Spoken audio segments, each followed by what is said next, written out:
Hello everybody, Yom Tov. It's Tuesday, not Monday, and I do apologise for not being with you yesterday, but as you'll probably no doubt be able to see is that I was quite swollen yesterday.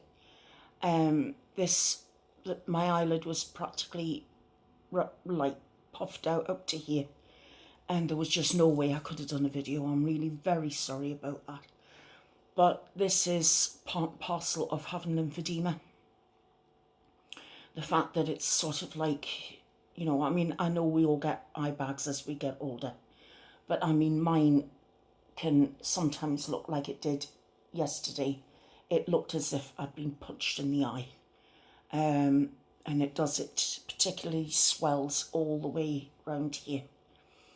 So it's not the best, and my hands get very, very swollen, and you know, if I didn't have my legs encased in the compression stockings that are really heavy going lycra, let me tell you, they'd be out of proportion as well. My toes, because they're not covered by the stockings, my toes are just about swollen out of shape, which is the reason why I used to take, you know, 7.5 in a shoe, and now I'm between a 9.5 and a 10, and I've got to get a wide fitting, really wide, a triple E wide shoe, but I'm not wearing old lady shoes because I'm not an old lady. So I just get a pair of shoes I like, and then if I think they're going to be not quite wide enough, I just cut them down the sides a bit and I'll wear them, because I'm damned if I'm going to wear old lady shoes just because I've got horrible feet, you know. So there you have it. Anyway, I'm back today, and I did have an awful lot to say yesterday if I'd made the video. I actually tweeted about it the other day, about this, you know, this recent carry-on with Harry and Meghan. And this isn't meant to be a royal gossip video. This isn't sort of the stuff I'd normally just pump out, but this is stuff that's really, really angered me. And I suppose today it's all about entitlement and feeling this sense of entitlement, you know, and why when people put out this feeling of self-entitlement, it just never sits well with me. It always feels as if people should be treated as if they're sort of like demigods or something like that. And it's not right. And, you know, yes, I've been having a fab because it's really, really not me. Now, apparently I have heard that Harry had a meeting for 4.5 hours with the Queen yesterday. And sources say they overheard the Queen saying to Harry as he was leaving the room, "You will always be loved and you will always be welcome home." And that was what she said to him. But apparently the point of the meeting was to explain to him why she had to put the restrictions on that she did. And she was quite right to do what she did. With this thing over the Sussex Royal, I explained to you, it's all about trademarks and things that are outside of the Queen's control. She is bound by trademarks, and they all go back to this Paris trademark of 1883. And all trademarking has sort of stemmed from that point. And there are many, many countries signed up to this, including the United States. You know, Canada. I mean, Canada came later, but Australia, New Zealand, people all over the place are bound by trademarks. And the truth of the matter is that the Sussexes, although they are allowed, they have not had their HRH stripped from them. I am sick of seeing this. I'm sick of seeing it. I'm telling you now for the very last time. Just so, you lot have heard it from me before. So you know already, right? I have no reason to lie to you. I've got no reason to tell you things that aren't true.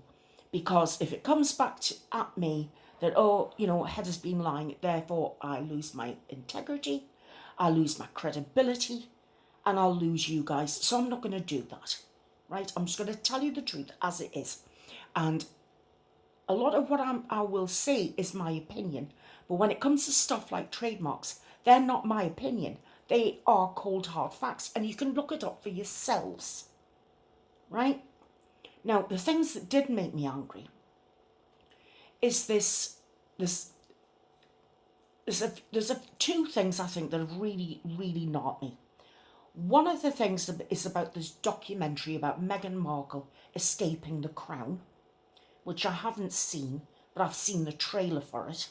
And I don't know if I could watch this documentary if it came out, because I'd probably end up throwing something at the screen. If I watched it online, I would end up throwing my laptop across the table, and I can't afford to lose my laptop. So I probably wouldn't watch it, but the trailer I have seen, and it got my blood boiling, because it makes the British people out to be a band of thuggish, racist bullies.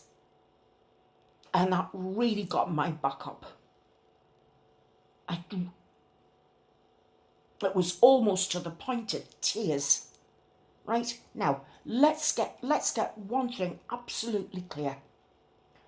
There are thugs everywhere. There are bullies everywhere. There are racists everywhere.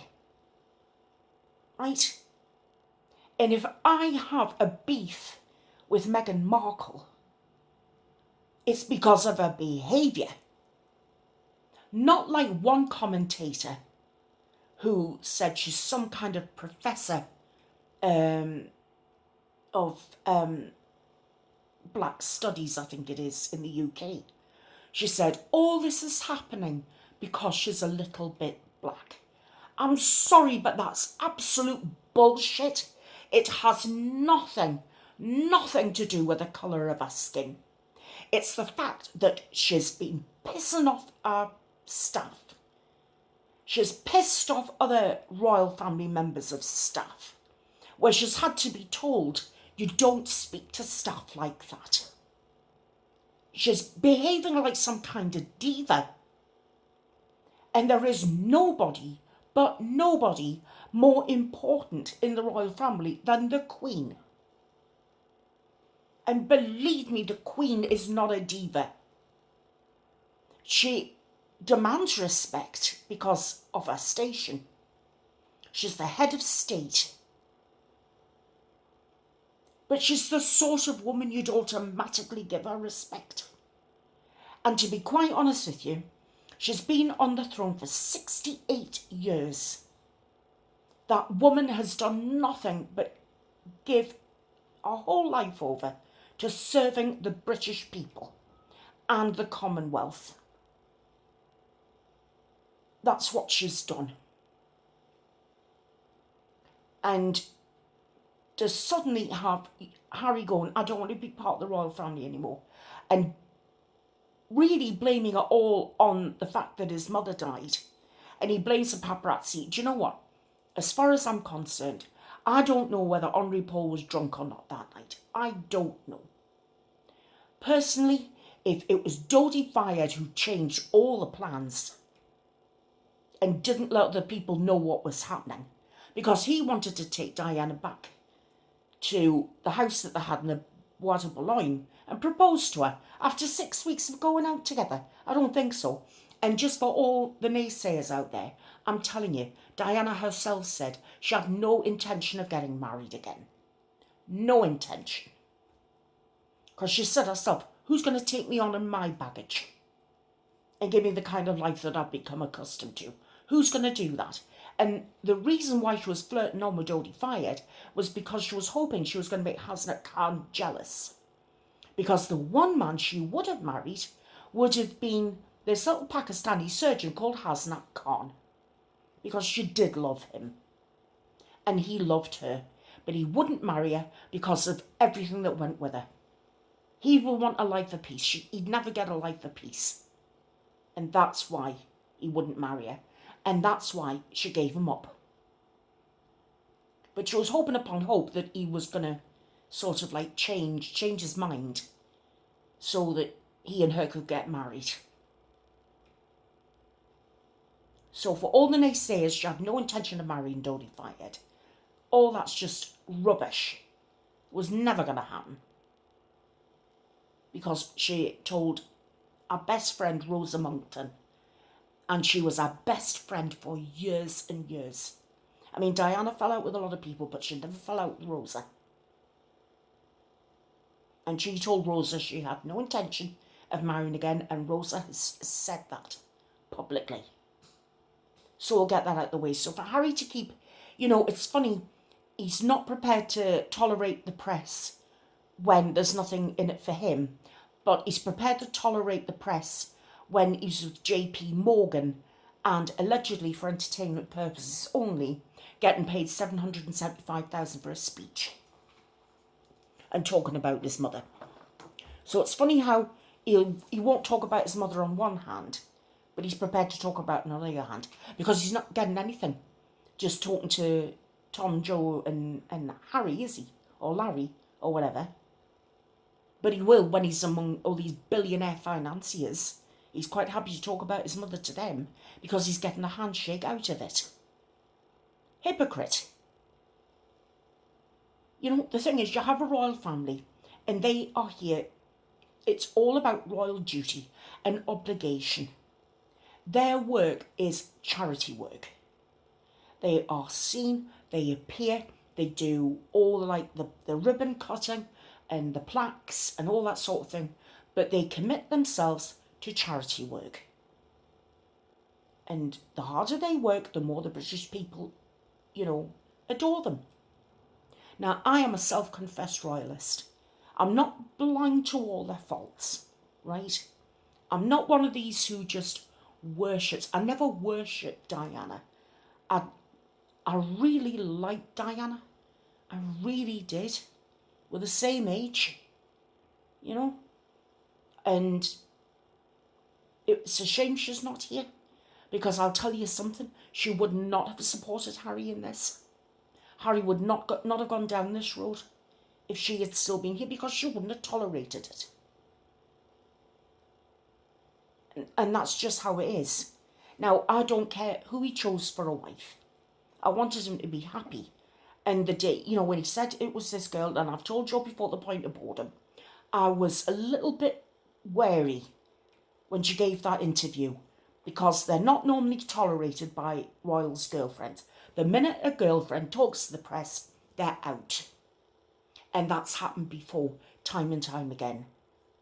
And I thought, she's either going to be out or he's going to have to declare himself. But he went ahead and he declared himself. And then she posed like she was on the red carpet getting this ring. And the thing is, it's funny because I've heard that she wants to get back into acting and act in a superhero movie.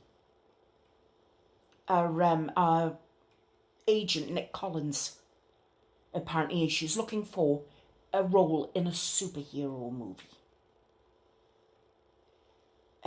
Because she's determined to get back into acting. Because she misses acting. And I told my husband this, and he said, Mrs. Acting. He said, when did she stop? And that got me thinking. Because, let's face it, she's an actress. So, it's the only person that she's never acted in front of, being a husband and a baby. And does it mean that all the times that she shook people's hands in Britain and promising them hope and help and change and they were going to breathe a breath of fresh air into the royal family. Was she acting then? When she shook people's hands and smiled at them and waved at them and thanked them so much and all this sort of thing. You know, was all that an act? Because I really am beginning to wonder. Because she's got to come back here to the UK at some point later on this week. Apparently, they're not bringing Archie with them because there's a fear that he may be kidnapped. And apparently the Queen is very, very sad because she had hoped to see him. But apparently they're not bringing him.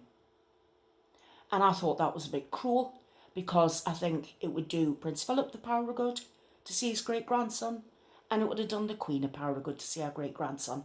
But no, she's been denied that right as well. And I think that really has annoyed me. Because I'll be quite honest with you, the last known kidnap attempt of a member of the royal family was 1974, and it was Princess Anne, the Princess Royal. And when the guy with his gun, waving around with his gun saying, "I'm going to kidnap you," do you know what our answer was? "Not bloody likely." Those are exact words, "not bloody likely."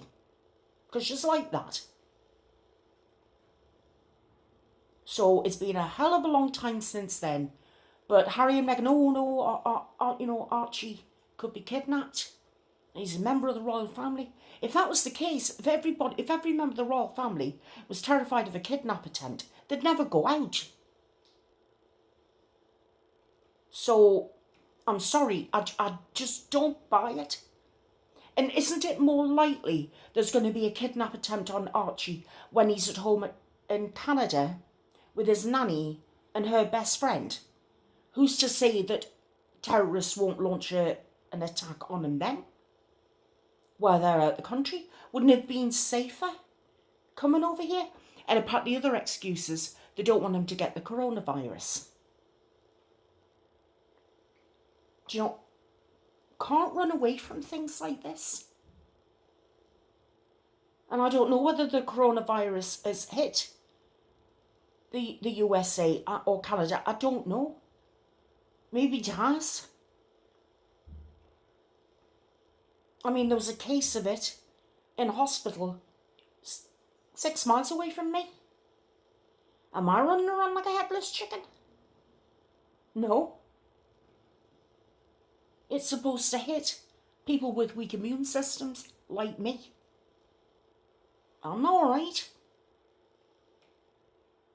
So, I don't know, it's just, I feel it's just sometimes people are so quick to give up and hide behind things. And this latest thing as well about the price it's going to cost for them to be protected. It's going to cost up to 20 million a year to protect the three of them because they are seen as important people, right? And they wanted the Canadian government to pay it. And Canada said, no, we're not paying for it. So when they're in America, are the Americans going to pay for it? Because I can't quite see President Trump paying for someone who hates him, because Meghan Markle hates him. So I can't see President Trump saying, do you know what, yeah, we'll fork out $20 million, or it'll be $30 million or something like that, just to protect them when they're in the USA, when they're in LA. Yeah, we'll fork all that out. No. So now they're saying that because they are British royals, even though they take a step back, they're still part of the royal family. So the British people, you know, like my husband who works, his taxes should go towards paying for their protection, even when they're not living here. And what stunned me, there was a poll done in the UK, and I thought that when it was asked, would you pay towards Meghan, Harry's and Archie's security? I thought it would be much higher than it was. Pro looking after them. And when it came back, it was over 90% of Brits said no, we're not prepared to pay for the security. And quite bloody right too, because I'll tell you why. They're multimillionaires in their own right. Harry is a multimillionaire from money that he got from his mother and from the Queen Mother. Right, so he's worth 30 to 35 million. Meghan's got about 5 million in the bank. You can't tell me that they can't afford to pay for their own security. The Queen's not willing to pay for it, so that means it's leaving it up to Prince Charles to pay for it. Do you honestly think Prince Charles is going to fork out 20 million a year just because he's got a son who won't stay in the UK and do his royal duty? You know, we can all live our own lives, right? Harry wanted to have his cake and eat it too. He wanted to be half in, half out. He made that very clear. But it couldn't work. He wants to bring up his son as a private person. Then he should be a private person. Ask the Queen to take away all your titles, including that of your wife. You would both be ex-royal. Pay for your own protection and live life like we have to. Get on a train. Like Princess Anne, she went to an appointment to go and visit, I believe it was some soldiers. She went on the train, on the underground, on the tube in London, on the underground, on our own, to go to this appointment. And she's sitting beside members of the general public. No kidnap attempt, nothing. Oh, she was there with a lady in waiting, I believe, with a companion. So if she can do that, and she is a very senior member of the royal family, more senior than Harry and Meghan, then what is it with Harry and Meghan and their carry on? Because it's coming back to what I was talking about at the beginning, this feeling of entitlement. They're entitled to this because of who they are. It's like making them sort of godlike. And they're not. They are human beings like the rest of us. And, you know, just because you do certain things, or you think you've got a certain knowledge, or you've done something once, does not make you, some kind of self-entitled superhero that expects everybody to just latch onto their every word, or faint at the very sight of them, or what have you. That's not how it works.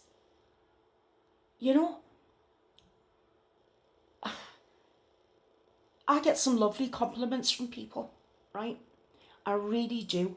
And I've told you before, they make me cringe. Sorry, this has gone out. Some of the comments I get are they're lovely. Don't get me wrong. They're lovely. They're very sincere. They're very loving. Very kind comments. And I'm grateful. But they make me cringe. They also make me feel very humble, because I don't really see what it is I've done to merit getting that level of praise. I just don't understand it. I'm just sitting here, in front of my phone, which has got a camera on it, because I've bought like a camcorder, but I'm still trying to work out how to use it before I start changing over to using the camcorder. I'm just sitting here in my kitchen. There's dish trainer and that behind me, right? Just an ordinary woman, my tiny little corner of YouTube. And I spout off a couple of times a week and say something. And I am absolutely nothing special. And I get some wonderful things said to me. Now, if I let them go to my head, it would soon turn to self-entitlement. And the thing is, let's face it, YouTube isn't going to be around forever. This channel isn't going to be around forever. I don't know how much longer this channel will go on for. I can't tell you that, because I don't know. If my health keeps going the way it is, and I keep getting more and more unreliable, then one day I'm going to have to say, I'm sorry guys, I can't do this anymore. And just leave my videos behind for you to watch. I'm not there at the moment, I'm not ready yet. But there will come a time where I won't be able to put up videos anymore. And so I'm grateful, and I'm very, very humbled when people say nice things to me. But the truth of the matter is, I just don't know. I don't know what it is that I've done to deserve the praise that I get. Because all I'm doing is talking to you and just being me. You know, and when I see people go on the way they go on with all the money that they've got, you know, 20 million a year, that could go towards the homeless. It could go to programs to get some homes for the homeless. It could go to the NHS, pay some wages. It could go into schools and buy books and equipment for children so they can learn. There's so much more that could be done with that 20 million a year. And I am damned. You know, if I have signed a petition to stop that going through. Because there was a petition going around and I've signed it. That they are not worth that much money to keep people run around after them. And what they do with some of these guys who are protecting them, they send them down the road to bring up coffees for them and groceries for them and go and fetch me a sandwich. That's what the household staff are for, not Met-trained, SAS-trained officers. They're taking the mick, the pair of them. And personally, I just wish they'd disappear. And I'm going to say it now, this has got nothing whatsoever to do with the colour of her skin. I don't care if she was pale blue, pink with yellow dots. This is about her behaviour. It's about her behaviour and Harry's behaviour and the way they've been petulant and rude, especially to the Queen, who doesn't deserve it. And for her to tell Harry, you will always have a home here. You will always be welcome. You are loved. After the things him and her have said, I think the Queen's very magnanimous. If I'd been his grandmother, I would have clipped him across the head and said, what the hell do you think you're doing? Bringing the family into disrepute like this? You know, it's bad enough I've got this bloody carry on with Andrew going on all the time. You know, I don't know whether anybody thinks, oh, is this a diversion from what? Because Andrew won't face the FBI or whatever it is. I don't know. I haven't a clue. I don't know what's going on there. All I know is it's going to come to an awful end. And I feel sorry for Beatrice because she's getting married soon. So everything I'm saying now is what I would have said to you yesterday. And I think probably my end message to all of this is, you know, sometimes, in fact all the time, it's a good thing to keep yourself grounded And, you know, we need to keep it real.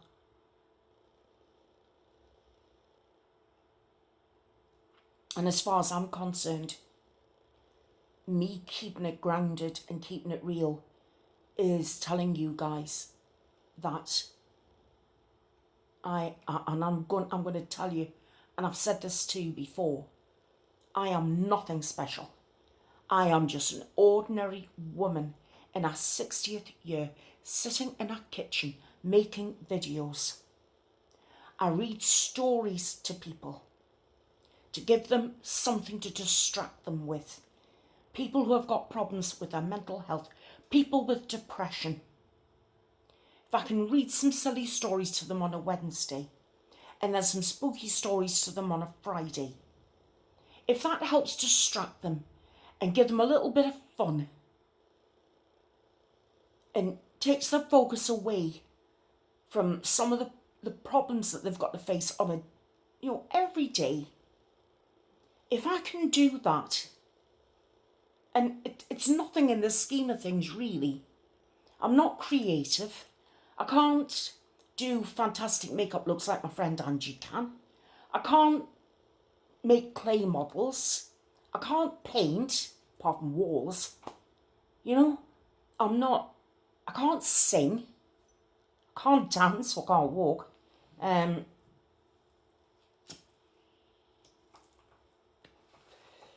All I can do is talk to you and tell you stories. That's it.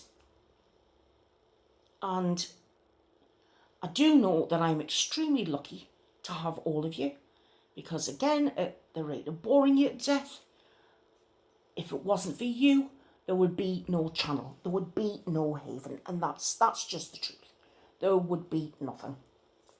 And my hair's all over the place again. I am grateful for every single one of you.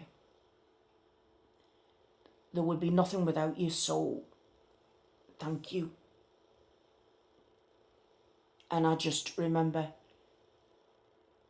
you know, here today, gone tomorrow. Enjoy it while it lasts.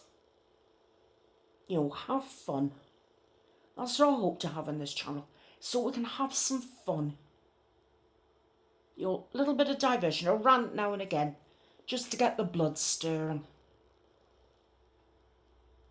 And you can let me know what you think in the comments. And listen, everything I've said, apart from the facts about the trademark stuff, right, and about what the Queen, well, it's hearsay, it was overheard.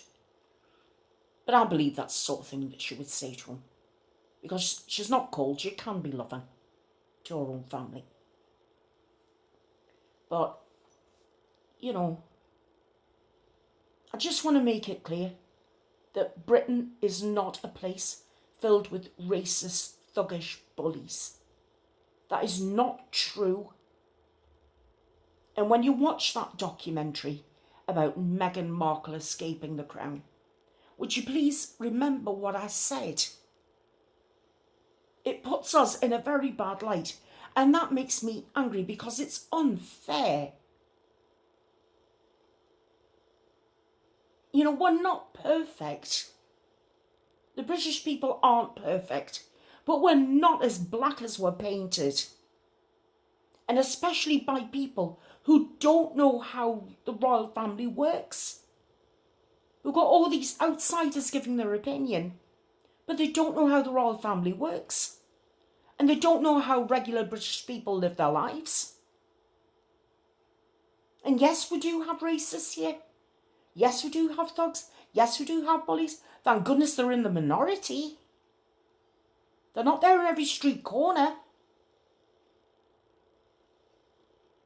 But there are racist thugs and bullies everywhere in the world. So I'm standing up for my nation, for the United Kingdom, Great Britain, whichever. You know, we've got, I suppose, I mean, we're only a tiny little island. We're only 700 miles long and about 350 miles wide. You know, and we'll not be far off when we're hitting 70 million people. There'll only be room to move next.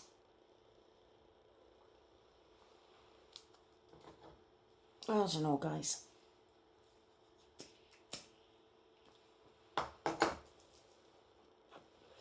I really don't know. Something's got to give somewhere. Something's got to give. But I am standing up for my country. For the United Kingdom. We welcomed Meghan with open arms, and we did, I'm telling you. We were all happy. Well, apart from the ones who were like more for turn the UK into a republic, they would have been saying, or turn their telly off or what have you. They probably would have still gone down to the pub and seen it on the telly there when they got married. But I would say that a good 90% of the UK was perfectly happy with Meghan and Harry getting married. More than happy.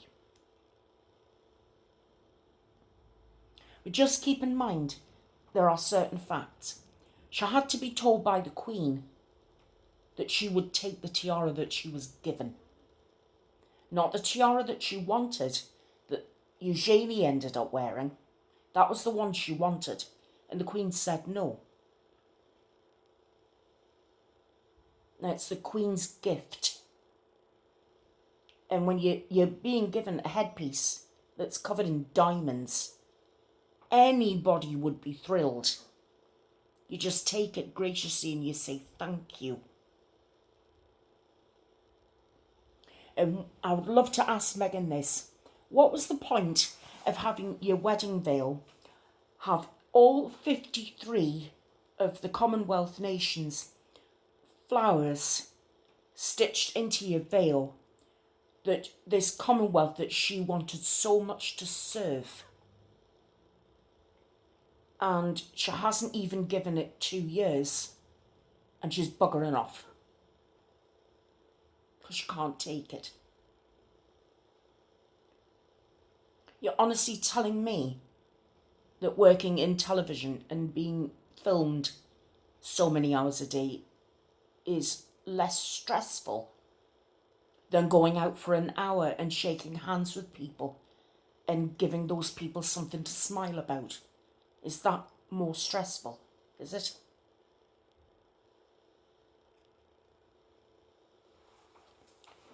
Ah, there's something not right. Anyway, personally, I wish the pair of them would give up their titles, just give them up, live as private people, and just go off on the celebrity thing with the Clooneys and the Oprahs and stuff like that. Just go off and do that.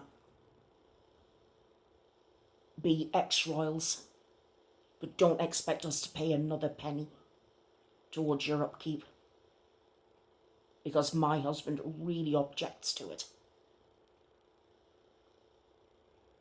So, anyway, I'll finish this here, guys, because I've ranted on far too long, and that's not fair on you. But I just had to get that off my chest and defend myself and defend my country, the United Kingdom. I don't know who else is going to say it's not fair to pick on us. You know, all I can tell you is you look at the footage. Wherever Meghan went, she was swamped with happy people who wanted to meet her, who wanted to shake her hand. You look at those crowds flying the flag and calling her name and throwing flowers at her and stuff like that. Does that look like the kind of people who actually would wish her any harm? It's not fair for her to have that attitude towards us when all we've done is shown her affection and a welcome. That's not fair.